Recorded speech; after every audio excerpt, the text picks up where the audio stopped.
Hagukan, sa English is snore. Sa Tagalog naman is ilik.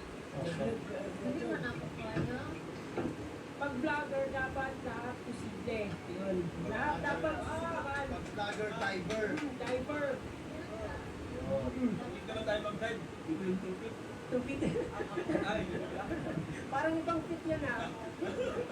Etong kuweba, ilan ba yung entry at exit point nito? Isa lang kasi. Eto lang.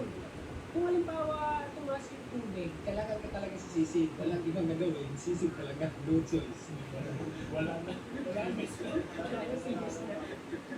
Bukod sa titihirang mga lugar, tulad nito, bibihira lang din kung makita ng mga viewers natin na walang suot na sombrero sa Sir TV. Sige na, mauna ka na. Rarap daw. Paano yan? Hindi ako marunong umuwi. Iangat ka naman kasi yan. Basta huwag kang panik, huwag kang magkawanan ng tapusin. Hindi na. Hawak ko muna sa likod ko dito. Huwag kamay.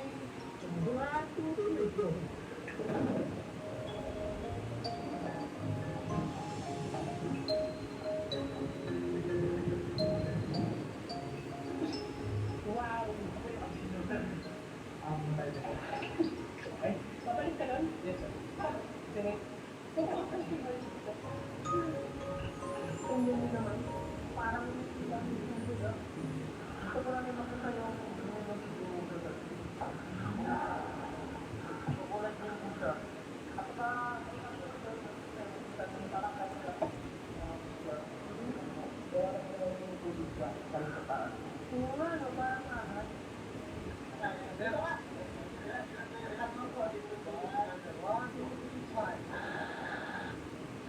After nito, saan tayo? Punta tayo sa Beneficiary. Anytime.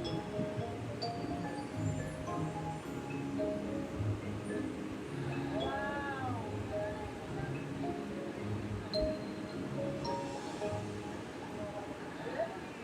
Na-experience na po natin kanina yung kuweba na nasa ilalim nitong rock formation. Ngayon naman, nandito po tayo sa sanctuaryo ng mga jellyfish. Makikita niyo naman po dito yung ating mga kasama na enjoy sa pagsuswimming.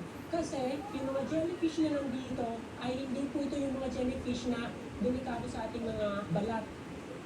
Makikita niyo po dito kung gaano karami itong mga jellyfish.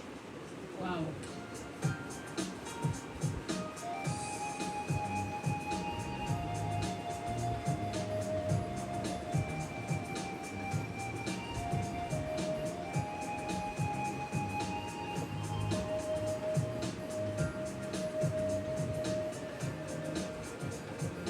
Itong mga jellyfish ay pwede po natin itong hawakan.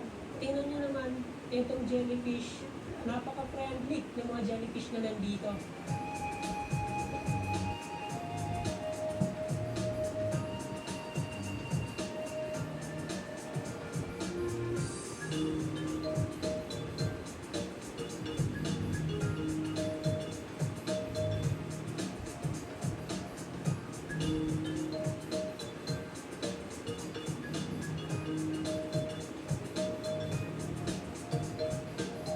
Sir, thank you, sir. Ayos. Thank you. Ayan, so matapos ang halos 2 oras na experience dun sa loob nitong code, balik na ulit tayo dito sa lugar kung saan natin iniwan kanina o pinaluto kanina yung ating pagkain para nga kainin yung ating pananghalian. Grabe. Sobrang nakaka-enjoy. Matagal na po akong nag-iikot sa mga lugar na tulad nito, pero meron pa rin po tayong mga first time experience tulad ng pagpasok din sa ilalim ng kuweba. Hindi po ako marunong umangon pero nasisid po natin yung kaloob-looban ng kuweba. So ito po yung ating pagkain ngayon. May prutas, may isda, karne, shrimp, at syempre hindi mawawala yung hotdog na paborito nitong si Sir Ken. So, etong malaking barko nga pala dito. Kala ko kanina, eto yung sasakyan ng mga turista na may malaking grupo. Eto pala yung nagsisilbing kainan dito sa bahagi nito ng Bukas Grande.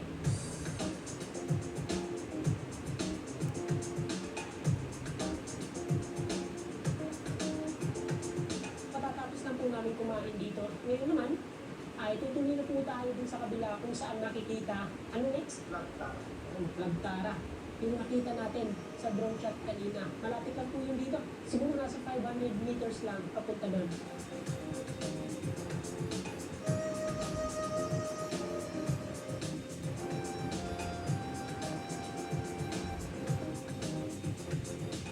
Matapos lamang ang nagit sa 15 minutes na travel mula dun sa kabila, narating na rin po natin itong Lagtara. Dito, meron po bang mga entrance fee, mga ganyan na? Sure. For the daytime po, 20 pesos this entrance fee. Yan. So, ikutin po natin itong Lagtara. Tingnan po natin kung ano nga bang mayroon dito.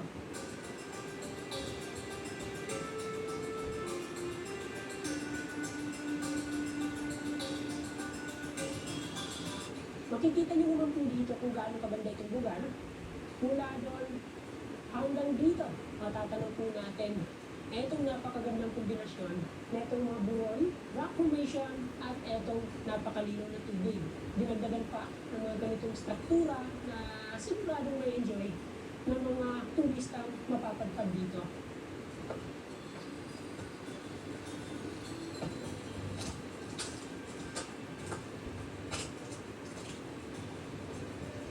Wow!